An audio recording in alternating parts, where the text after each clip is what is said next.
السلام عليكم ورحمة الله.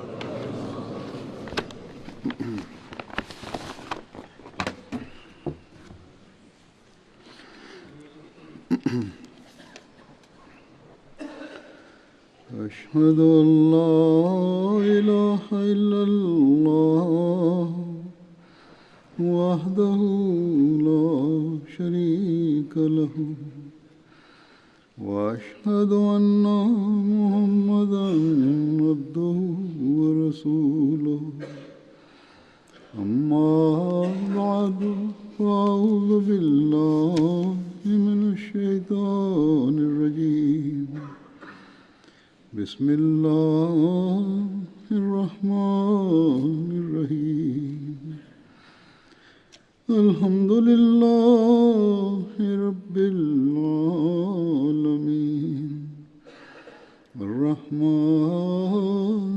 الرحيم مالك يوم الدين إياك نعبد وإياك نستعين اهدنا الصراط المستقيم صراط الذين أنعمت عليهم غير المغضوب عليهم ولا الضالين.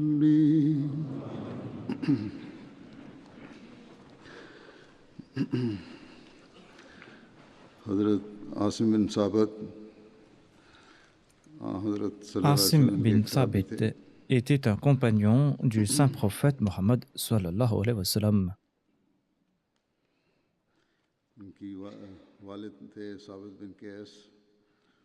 Son père s'appelait Thabit bin Qais et sa mère s'appelait Shammous bint Awamir.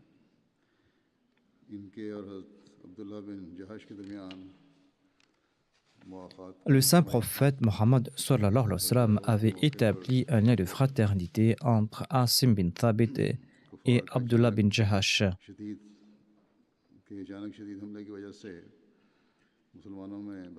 Les musulmans s'étaient dispersés suite à la contre-attaque virulente des mécréants pendant la bataille d'Uhud.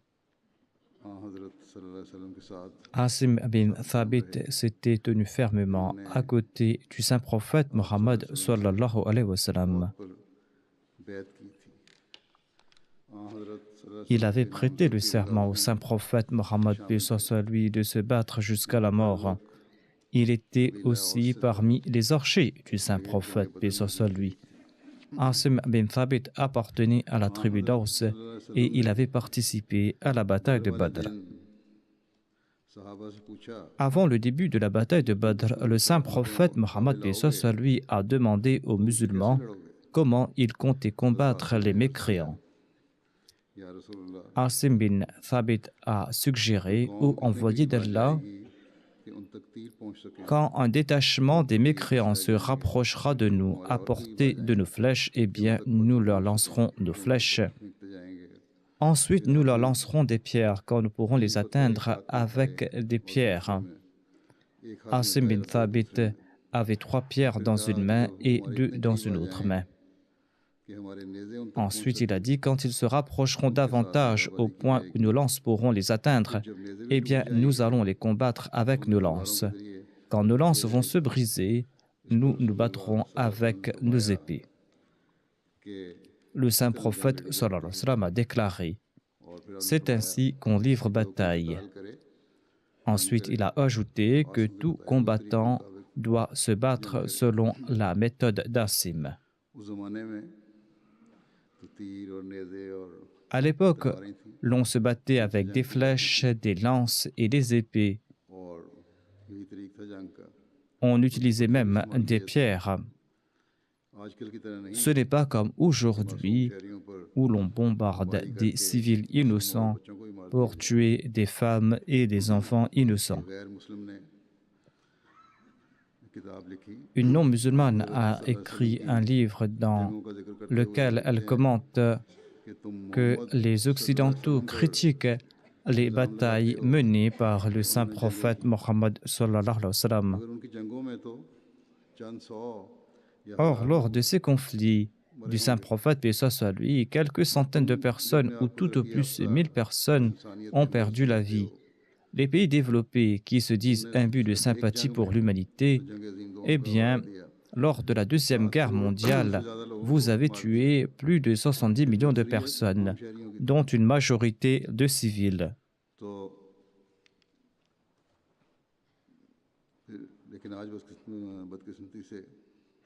Mais aujourd'hui, malheureusement, les musulmans prennent l'aide de ces gens et des musulmans sont en train de tuer d'autres musulmans sans distinction.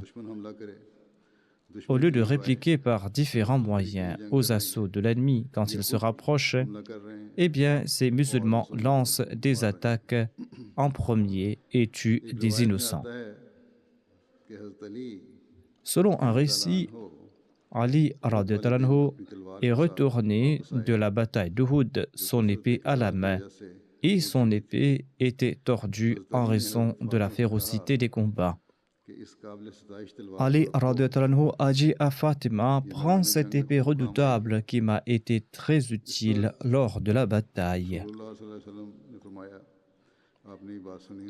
Le saint prophète Mohammed paix soit lui a entendu ces propos et il lui a dit ceci: si aujourd'hui tu t'es battu vaillamment avec ton épée, eh bien sache que Sahal bin Hunayf, Kabu Djana, Asim bin Thabit et Haris bin Sima en ont fait de même. Ils se sont battus vaillamment avec leurs épées. Selon un autre récit, le saint prophète, paix soit lui, par compassion, a libéré un certain Abu Azza Amr bin Abdullah, un poète des Korachites. Il avait été fait prisonnier lors de la bataille de Badr. Il avait plaidé auprès du saint prophète Mohammed paix soit lui que j'ai 5 filles et elles n'ont personne d'autre hormis moi. Veuillez bien me libérer par aumône en leur faveur. Et le saint prophète Mohammed paix soit lui l'a remis en liberté. Abu Azza a promis au saint prophète Mohammed paix soit lui de ne pas se battre contre lui à l'avenir et de n'aider personne contre le saint prophète. Sur ce, le saint prophète paix soit lui l'a libéré sans aucune demande de rançon.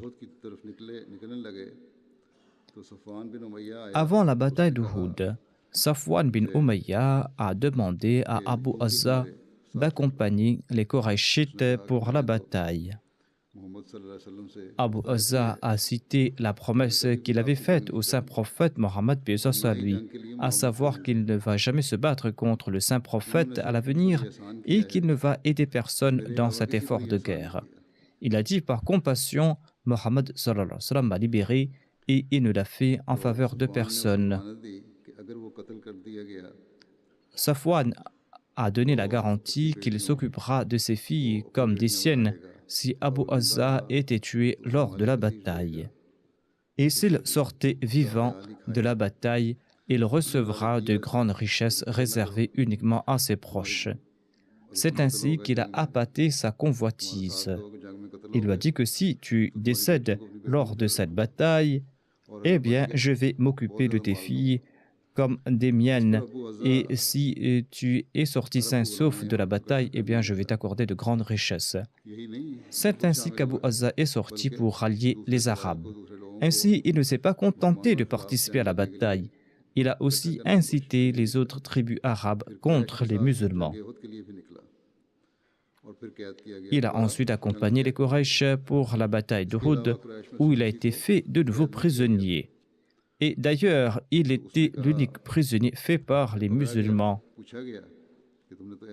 Lorsqu'il a été attrapé, on lui a rappelé sa promesse de la dernière fois et il a plaidé: « Ô Mohammed, j'ai été contraint de livrer bataille, aie pitié de moi en raison de mes filles. » Il a réitéré la même raison, à savoir qu'il a des filles, et il a demandé au saint prophète d'avoir pitié de lui en raison de ses filles, tout comme le saint prophète l'avait libéré la première fois.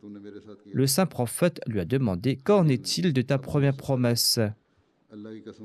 Elle ne sera pas acceptée cette fois-ci. Par Allah, tu ne pourras pas te pavaner dans les rues de la Mecque, proclamant que tu as trompé Mohammed à 2 reprises. Na'udhu billah. » यकीनन मोमिन Selon un autre récit, le saint prophète Mohammed paix soit sur lui a déclaré: un croyant n'est certainement pas mordu à 2 reprises dans le même trou. कि इसको कत्ल कर दो Ensuite, il a ordonné à Asim bin Thabit de l'exécuter. उसकी गर्दन उड़ा दी Asim a obéi à l'ordre du saint prophète paix soit sur lui et a exécuté Abu Azza. जब सजा दी जाती है Cependant, l'on ose traiter le saint prophète Mohammed sallallahu alayhi wa sallam de tyran, qu'Allah nous en préserve. Le saint prophète qui a puni cet individu pour ses grands crimes et la violation de sa promesse. Wilder, le politicien néerlandais, lance ces jours-ci de virulentes attaques contre le saint prophète Mohammed sallallahu alayhi wa sallam. अपने मुल्क में भी वो S'il peut présenter de son pays, de ce monde, un exemple de clémence face à pareil crime, son objection sera valable dans une certaine mesure. पेश नहीं कर सकते Or, ils ne pourront jamais présenter des exemples pareils.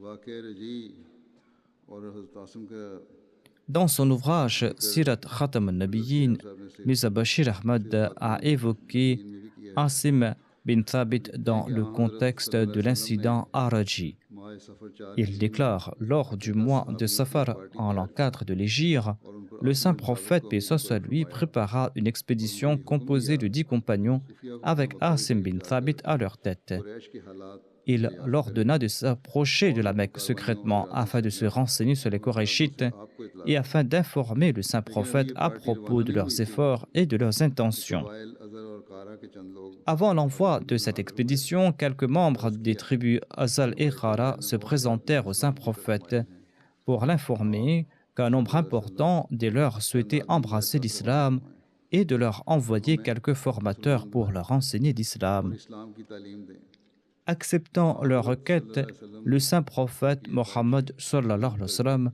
leur envoya l'expédition qu'il souhaitait envoyer sur la mission de renseignement. की गई थी उनके साथ रवाना फरमा दी लेकिन दरअसल Or, ces tribus étaient en train de mentir झूठे थे et ils étaient venus à Médine sur l'incitation de la tribu des Banu Lahyan qui souhaitaient se venger de la mort de leur chef Sufyan bin Khalid. कि इस बहाने से Les Banu Lahyan comptaient faire sortir les musulmans de Médine afin de les attaquer. मुसलमान ने इस खिदमत के मुआवजे में La tribu des Banu Lahyan avait offert en cadeau de nombreux chameaux aux gens d'Azal et de Qara.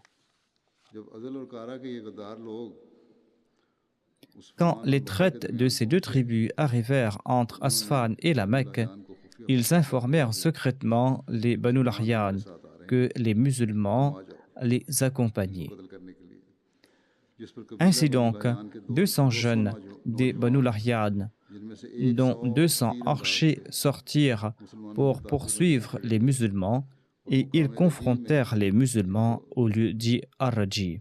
ने आ पकड़ा 10 आदमी जो थे मुसलमान Ces 10 musulmans ne faisaient pas le poids devant les 200 soldats. डालने की तालीम नहीं दी गई थी Or, les musulmans avaient reçu l'ordre de combattre en de telles situations. के वास्ते तैयार हो गए Ses compagnons grimpèrent sur une colline et se préparèrent à mener le combat. Fail नहीं था Les koufars, qui n'avaient aucun scrupule à tromper les autres, leur promirent de ne pas les tuer s'ils descendaient de la colline.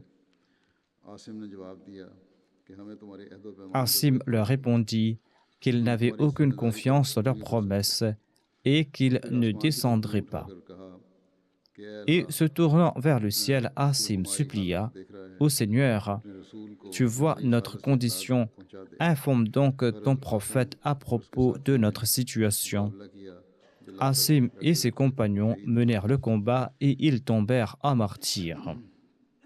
अब मजीद ये लिखते हैं कि इसी वाक़या रजी के ज़िमन में Mirza Bashir Saheb ajoute à propos de cet incident à Raji: quand les Korachites de la Mecque ont su qu'Asim bin Thabit faisait partie de ceux qui sont tombés en martyrs à Raji, eh bien, les Mécois ont mandé plusieurs individus pour ramener la tête d'Asim ou une partie de son corps, étant donné qu'Asim avait tué un de leurs grands chefs lors de la bataille de Badr. जिस्म का कोई उज़्व काट कर अपने साथ लाएं Ainsi, les Mécois souhaitaient assouvir leur vengeance. तस्कीन पाए।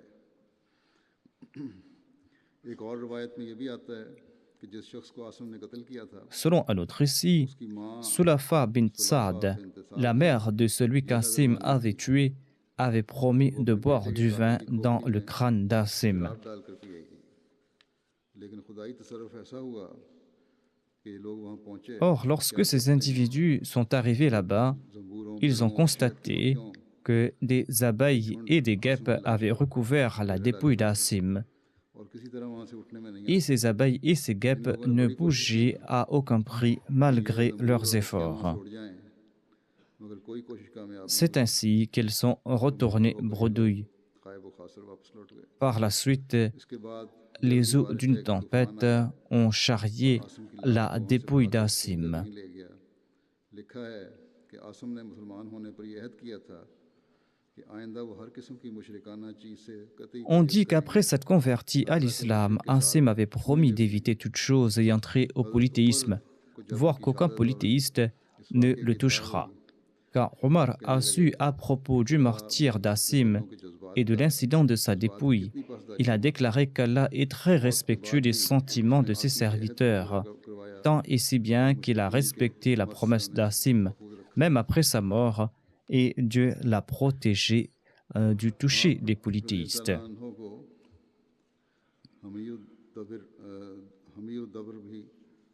C'est ainsi qu'on a donné le titre de celui qui a été protégé par les guêpes et les abeilles à Asim.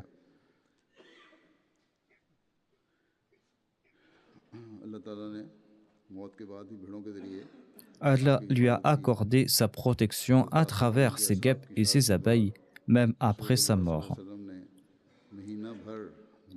Après le martyre d'Asim et de ses compagnons pendant un mois tout entier, lors de la prière de Fajr, en se redressant avant de se prosterner lors de la Salah, le saint prophète a voué à la colère divine les tribus de Ril, Zakwan et Banu Lahyan. Selon un autre récit, lorsqu'Asim lançait ses flèches sur l'ennemi, il récitait ce vers que la mort est une réalité indéniable et la vie est futile. Le décret de Dieu s'accomplit sans nul doute et l'homme doit l'accepter sans broncher.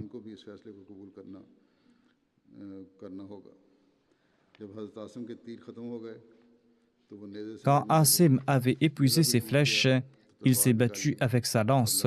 Quand celle-ci s'est brisée, il a dégainé son épée et il est mort au combat.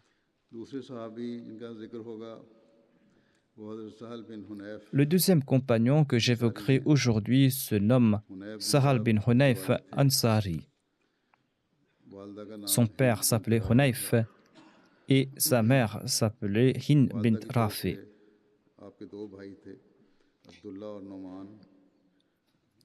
Abdullah et Norman étaient ses deux frères du côté de sa mère. Ses fils s'appelaient Asad, Ousmane et Saad. Ses enfants s'étaient établis à Médine et à Bagdad. Le saint prophète Mohammed lui avait établi un lien de fraternité entre Sahal et Ali.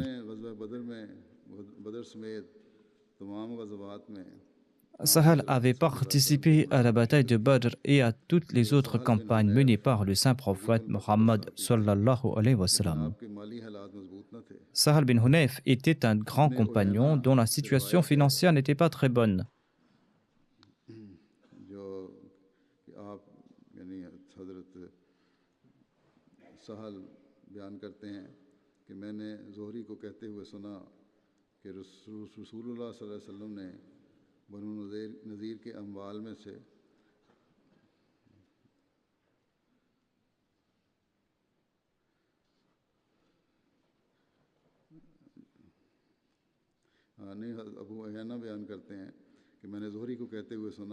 Zuhri a déclaré, selon Abu Aïna, que de parmi les Ansar, le saint prophète Mohammed lui avait offert les biens des Banu Nadir uniquement à Sahal bin Hunayf et à Abu Dajana, car ils étaient tous deux en difficulté financièrement. Selon Ibn Ishaq, Ali a demeuré 3 jours et 3 nuits à la Mecque après l'exil du saint prophète Mohammed sallallahu alayhi wa sallam. Il était resté afin de retourner les biens d'autrui que le saint prophète avait tenus en dépôt. Ensuite, Ali est parti à la rencontre du saint prophète Mohammed, paix soit lui. Il avait logé chez Kulthum bin Hidam et il avait passé quelques nuits à Quba en cours de route. Ali relate qu'un homme frappait à la porte d'une veuve musulmane vivant à Quba. La veuve sortait et l'homme lui remettait quelque chose et la femme ramenait cet objet à l'intérieur. Ayant eu des doutes à ce propos, Ali a demandé à cette femme, ô servante d'Allah, qui est cet homme qui frappe à ta porte tous les soirs pour t'offrir quelque chose? Je ne sais pas quel est cet objet. Étant donné que tu n'as pas de mari, il est malséant de ta part de sortir ainsi la nuit et de rencontrer un étranger. La femme a dit, il s'agit de Sahal bin Hunayf. Il sait que je suis seul. La nuit, il s'en va briser les idoles des membres de sa tribu et il me rapporte ces idoles pour que je les brûle.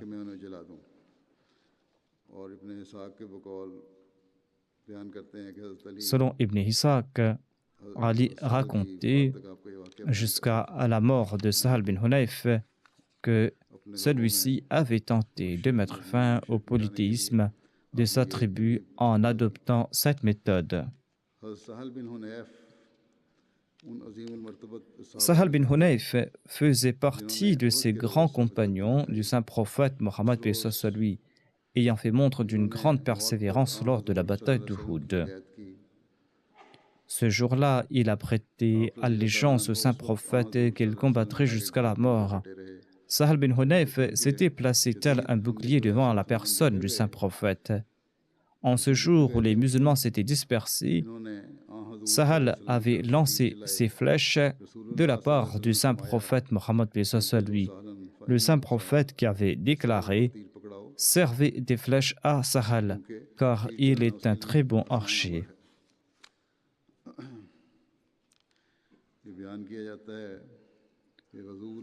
On rapporte qu'il y avait un certain Razoul, un juif, qui maniait très bien la lance. Personne ne pouvait dépasser la lance qu'il avait envoyée. Lors du siège des Banu Nadir, sa lance avait atteint la tente du saint prophète Mohammed sallallahu alayhi wa sallam. Sur ce, le saint prophète Mohammed paix soit lui a demandé à ses compagnons de déplacer la tente.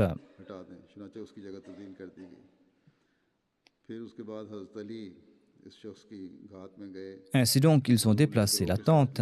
Ali est ensuite sorti pour se mettre à sa poursuite. Razoul et son groupe étaient sortis avec l'intention de tuer un chef musulman. C'est pour cette raison qu'il avait envoyé sa lance. Ali a pu l'attraper et le tuer et a présenté sa tête au saint prophète sallallahu alayhi wa sallam. Celui-ci a envoyé Ali à la tête d'un détachement de 10 personnes pour poursuivre les compagnons de Razoul.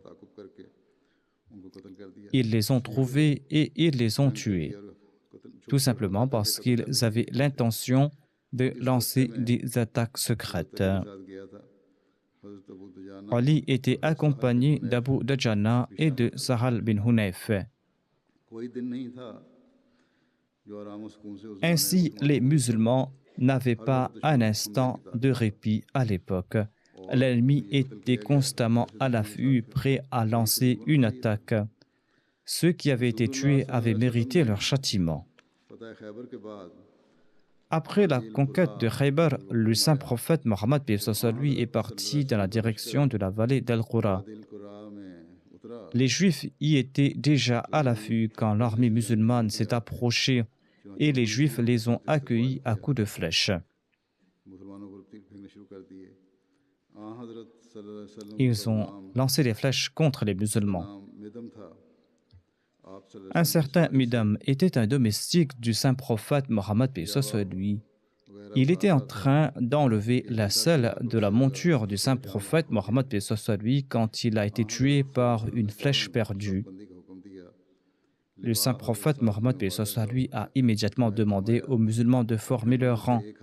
Il a donné à Sa'd bin Ubada l'étendard des musulmans et il a donné les drapeaux des autres tribus à Khabab bin Munzir, à Sahal bin Hunayf et à Abbad bin Bishr. Les musulmans ont contrôlé toute cette région suite à cette bataille et Dieu leur a accordé de très grands butins. Le saint prophète Mohammed paix soit lui est resté là-bas 4 jours. Il a distribué les butins parmi les musulmans, laissant aux Juifs leurs jardins et leurs terres. Il a laissé aux Juifs leurs jardins et leurs terres. Il a cependant nommé un collecteur d'impôts. Voilà comment il a fait montre de compassion à l'égard de ses ennemis. Il leur a laissé leurs terres, il leur a tout simplement imposé un tribut. En dépit de la victoire musulmane, le saint prophète Mohammed paix soit sur lui a fait montre de compassion à leur égard. Selon les traditions de l'époque, on pouvait aisément faire main basse sur les biens et les propriétés de l'ennemi, mais le saint prophète paix soit sur lui a fait montre de compassion à leur égard. Mirza Bashir Ahmad relate dans son livre Sirat Khatam an-Nabiyyin qu'après la conquête de la Syrie, les chrétiens qui s'y trouvaient sont devenus les sujets de l'État islamique. Durant ces jours, Sahal bin Hunayf et Qais bin Sa'd étaient quelque part dans une ville de Qadisiyya quand le convoi mortuaire d'un chrétien est passé devant eux. Ces 2 compagnons se sont mis debout par respect. Un musulman qui n'avait pas profité de la compagnie du saint prophète Mohammed paix soit lui et qui ignorait les vertus enseignées par l'islam était étonné par le comportement de ces 2 compagnons et il leur a demandé: il s'agit d'un convoi mortuaire d'un chrétien thimmi, pourquoi se mettre debout? Les 2 compagnons ont répondu: nous ne l'ignorons pas. Or, quand le saint prophète voyait le convoi mortuaire d'un non-musulman, il se mettait debout et il demandait: est-ce que Dieu ne lui avait pas accordé la vie? Voilà comment prouver son respect à l'égard de l'humanité et voilà comment mettre fin à toute animosité entre les religions. Et le saint prophète Mohammed paix soit sur lui a jeté les bases de ses valeurs et ses compagnons ont suivi son noble exemple.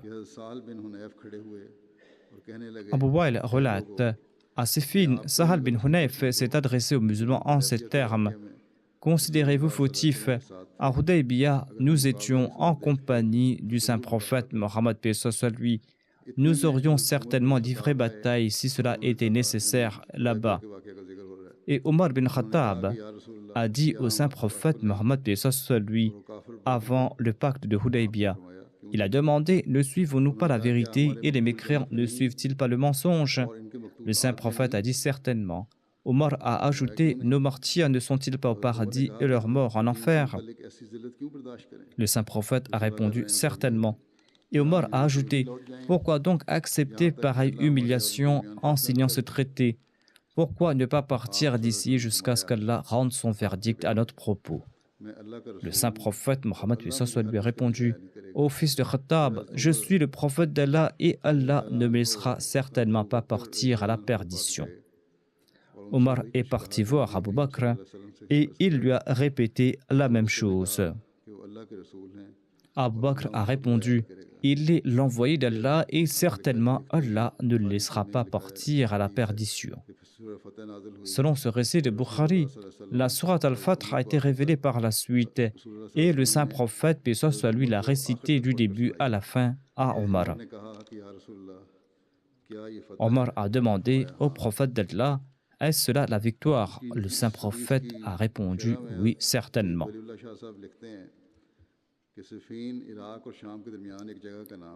Sayyid Waliullah Shah a commenté sur ce hadith en ces termes: Siffin, situé entre l'Irak et la Syrie, est le lieu où il y a eu la bataille entre Ali et Muawiyah.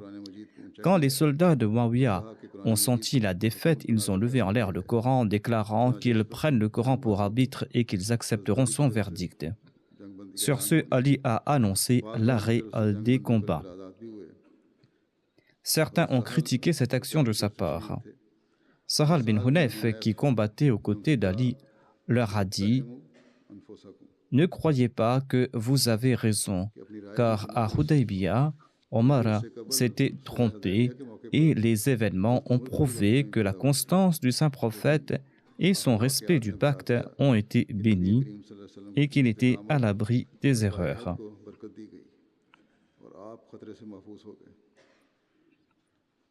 Ce que les gens considéraient être faiblesse et humiliation s'est révélé être source de force et source d'honneur. Et le saint prophète Mohammed a respecté tous les aspects minimes et majeurs du pacte. Certes, à Siffin, les croyants ont été trompés et le résultat n'était pas positif. Or, les croyants doivent tout le temps avoir une bonne opinion à propos d'autrui et respecter le pacte fait au nom de Dieu. Voilà le comportement qui sied aux croyants, quoiqu'ils ne doivent pas de nouveau tomber dans les pièges d'autrui. Dans le cas du pacte de Hudaybiyah, Allah l'exalté avait informé le saint prophète Mohammed lui au préalable. Et Sahal a cité cet exemple en disant qu'il devait cesser les combats et se réconcilier si la partie adverse souhaitait signer un pacte. Le saint prophète Mohammed lui avait dit à Sahal bin Hunayf « Je t'envoie à la Mecque comme émissaire. Transmets aux habitants de la Mecque mes salutations et ces 3 injonctions de ma part. »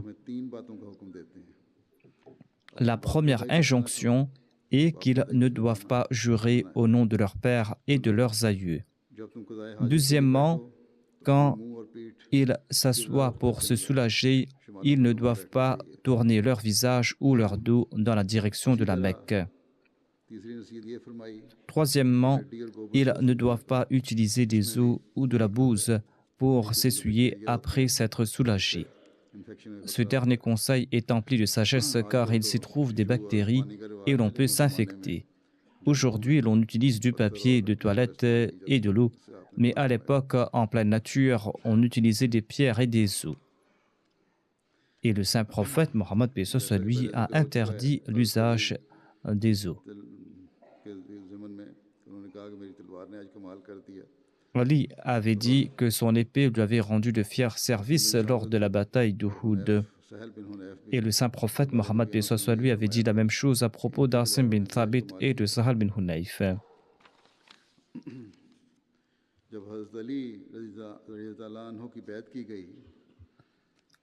Sahal bin Hunayf était avec Ali depuis l'instant où il lui avait prêté allégeance comme calife.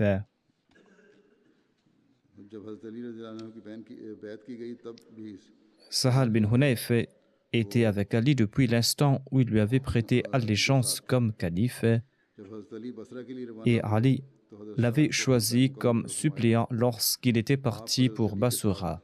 Sahal avait combattu aux côtés d'Ali lors de la bataille de Siffin.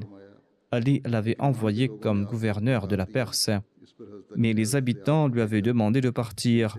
Ali l'a remplacé par Ziyad, avec qui les Persans étaient satisfaits, et ils s'étaient réconciliés et ils ont aussi payé leur tribut. Ils n'ont pas fait partir Sahal bin Hunayf parce qu'il était coupable de quelque méfait, qu'Allah nous en préserve. Les gens ont des tempéraments différents et chacun a ses particularités. Ziyad a su mieux maîtriser les Persans et il s'est réconcilié avec eux et ces Persans ont commencé à payer les tribus.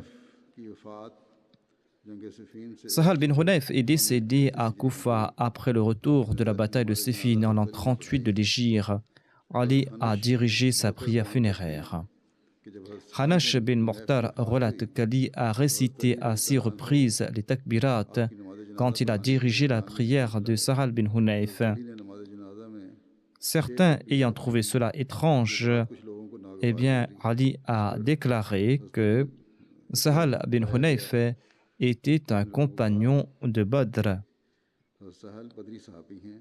जब इनका जनाजा जबाना के मुकाम पर पहुंचा, Urza bin Ka'b et ses quelques compagnons nous ont rejoints à Jabana उन्होंने हज़रत अली की et खिदमत में अर्ज़ ils ont dit qu'ils ne pourront pas se joindre à la prière funéraire de Sahal bin Hunayf. किया। इस पर हज़रत अली ने उन्हें आपकी नमाज जनाजा C'est ainsi qu'Ali a donné la permission à Qurza de diriger la prière funéraire qu'il a accomplie derrière celui-ci.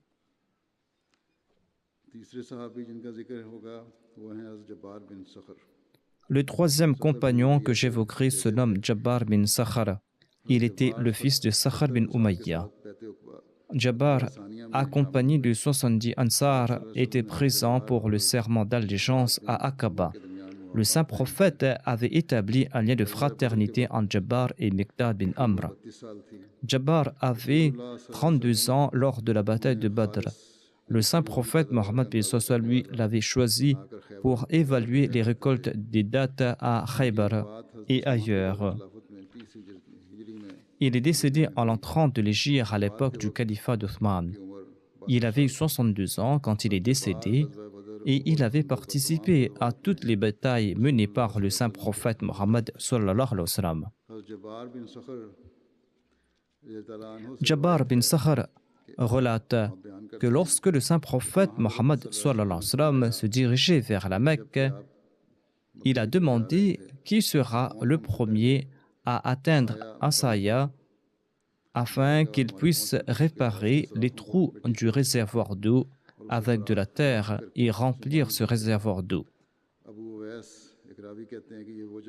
Abu Wais, un rapporteur, déclare que Asaya est l'endroit d'où le saint prophète nous a demandé de partir. Jabbar a déclaré qu'il accomplirait cette tâche. Le saint prophète, paix soit sur lui a demandé de prendre la route. Jabbar est arrivé à Asaya, il a réparé le réservoir et l'a ouvert et l'a rempli d'eau. Jabbar déclare: par la suite, je me suis endormi et j'ai été réveillé par une chamelle qui voulait s'abreuver et dont le maître tentait de retenir. Il m'a dit de partir vers le réservoir et là-bas, j'ai trouvé le saint prophète Mohammed sallallahu alayhi wa sallam.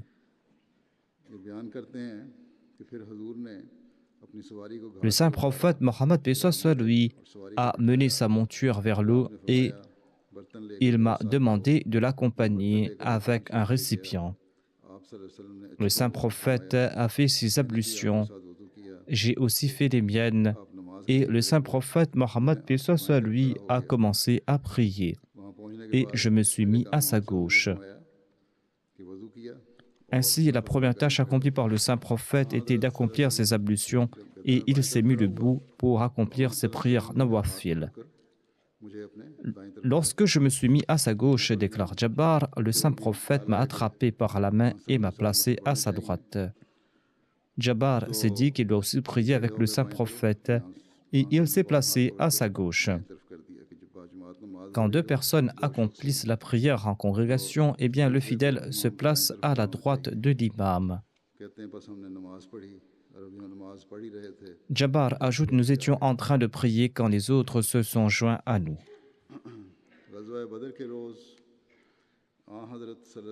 Lors de la bataille de Badr, le saint prophète Mohammed sallallahu alayhi wa sallam avait prié en ces termes: ô Allah, fais que Nawfal bin Khuwaylid me soit suffisant au combat. Nawfal était un des chefs polythéistes de la Mecque. Jabbar bin Sakhar l'a fait prisonnier et Ali, par la suite, l'a tué. Le saint prophète Mohammed lui a demandé si quelqu'un savait où se trouvait Nawfal. Ali a répondu qu'il l'avait tué. Sur ce, le saint prophète Mohammed a prié: louange à Allah qui a exaucé ma prière. Nawfal était un grand ennemi. C'est pour cette raison que le saint prophète a supplié Dieu pour qu'il lui soit suffisant au combat et c'est ainsi qu'Allah a fait qu'il soit tué. Lorsque le saint prophète, paix soit sur lui, est arrivé à Médine, tout le monde souhaitait que le saint prophète loge chez lui. Il existe de nombreux récits à ce propos, mais le saint prophète a déclaré « Je logerai là où ma chamelle s'arrêtera ». Quand la chamelle traversait les rues de Médine, chaque habitant demandait au saint prophète de loger chez lui. Et le saint prophète disait « Laissez ma chamelle, elle suit l'ordre de Dieu ». C'est-à-dire qu'elle s'assoira suite au décret de Dieu. Ainsi, elle s'arrêta là où se trouve la porte de la mosquée du prophète et elle s'est assise là-bas. Le saint prophète Mohammed a reçu là-bas une révélation. Il était encore sur le dos de la chamelle qu'elle se releva et s'avança un peu. Le saint prophète Mohammed avait relâché ses rênes. La chamelle est revenue ensuite au même endroit, s'est assis et posa son cou au sol. En ce moment, Jabbar bin Sakhar, qui espérait que la chamelle s'arrêterait dans le quartier des Banu Salma, a essayé de relever la chamelle, mais elle ne s'est pas relevée. Et le saint prophète Mohammed lui est descendu et il a déclaré « Inch'Allah, nous allons établir notre logement ici ». Et il a récité ce verset « Wa qur rabbi anzilni munzalan mubarakan wa anta khairul munzilin ». Wa qul rabbi anzilni munzalan mubarakan wa anta khairul munzilin. C'est-à-dire, ô mon Seigneur, permets-moi de descendre à un endroit béni. De ceux qui confèrent une descente bénie, tu es le meilleur.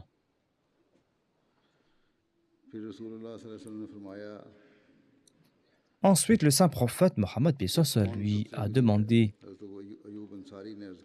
qui est celui dont la demeure est la plus proche.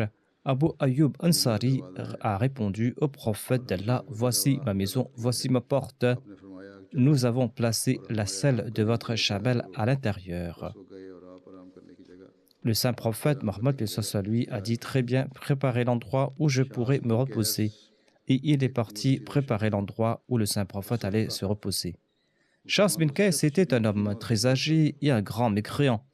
Il était très rancunier à l'égard des musulmans. Un jour, il est passé à un endroit où siégeait une communauté de musulmans qui discutaient. Lorsqu'il a vu leur fraternité, leur unité et leur entente mutuelle, et lorsqu'il a constaté qu'ils étaient assis ensemble et ils discutaient dans une ambiance joviale, eh bien, cela l'a fort troublé. Il a été témoin du changement considérable que l'islam a opéré en eux, après la période d'inimitié de l'époque de l'ignorance.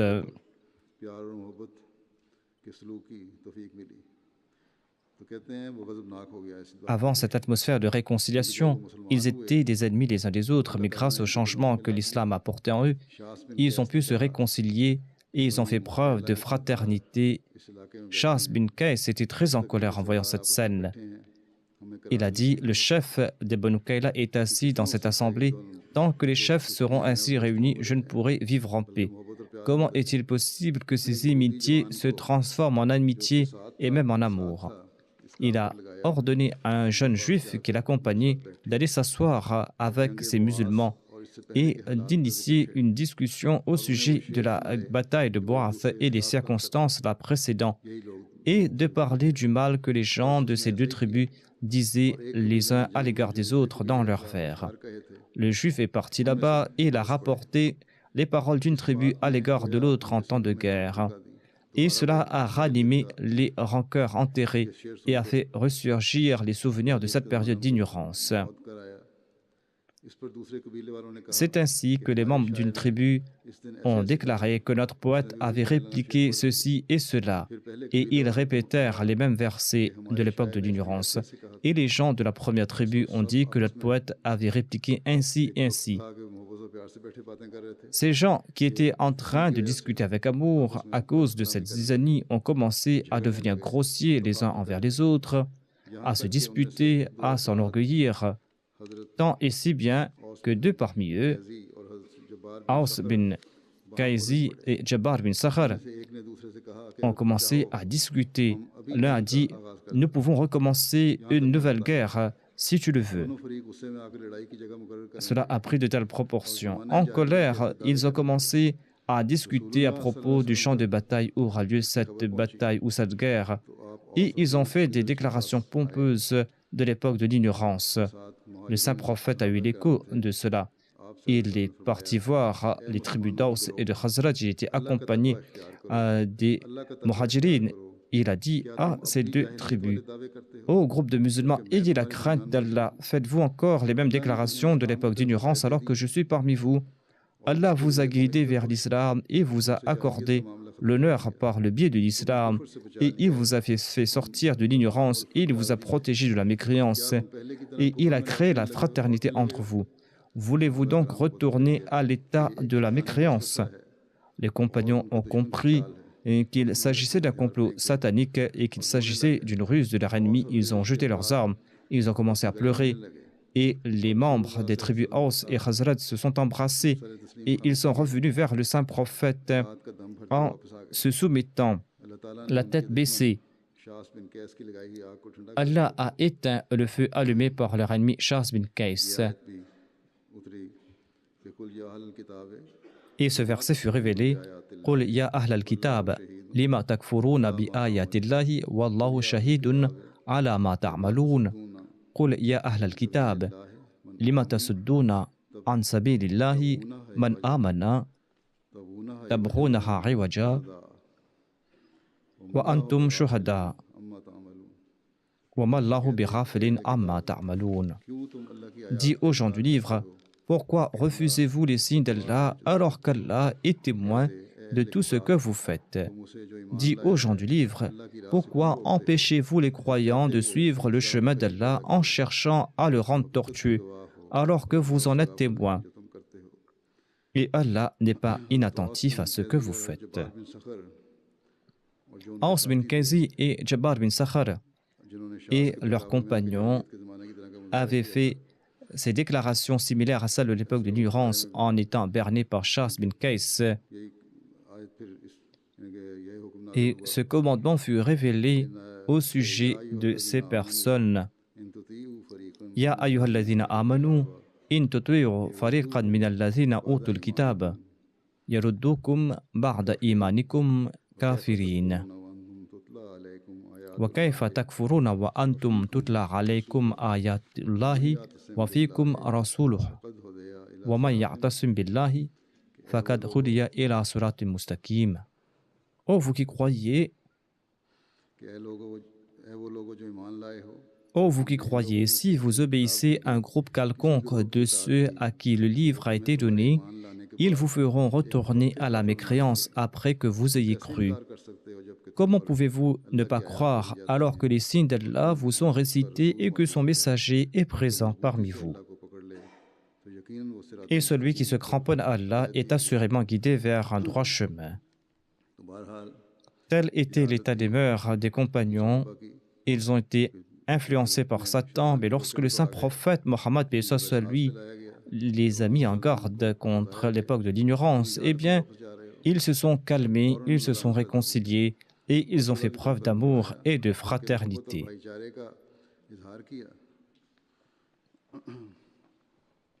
Tel est l'exemple qu'ils nous ont laissé. Ceci est une leçon pour ceux qui font preuve d'une fausse fierté et qui sont victimes de leur ego pour des questions futiles.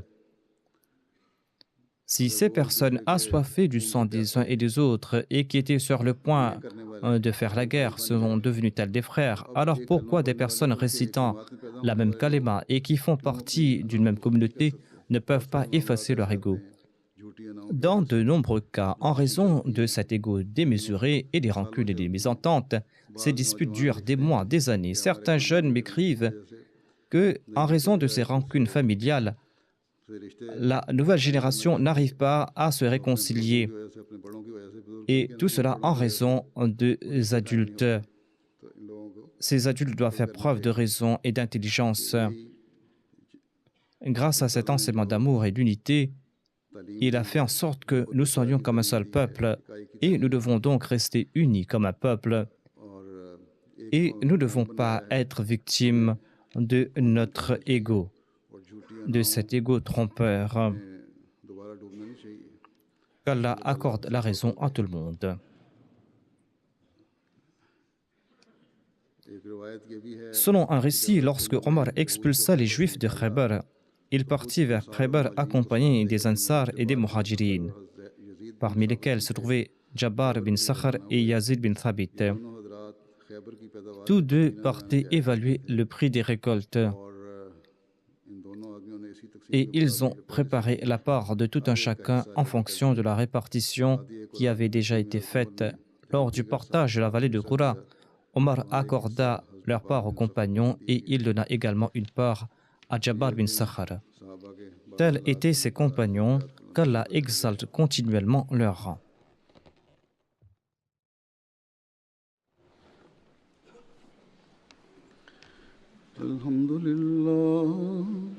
الحمد لله نحمده ونستعينه ونستغفره ونؤمن به ونتوكل عليه ونعوذ بالله من شرور أنفسنا ومن سيئات أعمالنا من يهده الله فلا مضل له ومن يضلل فلا هادي له ونشهد أن لا إله إلا الله ونشهد أن محمدا عبده ورسوله عباد الله رحمكم الله إن الله يأمر بالعدل والإحسان وإيتاء ذي القربى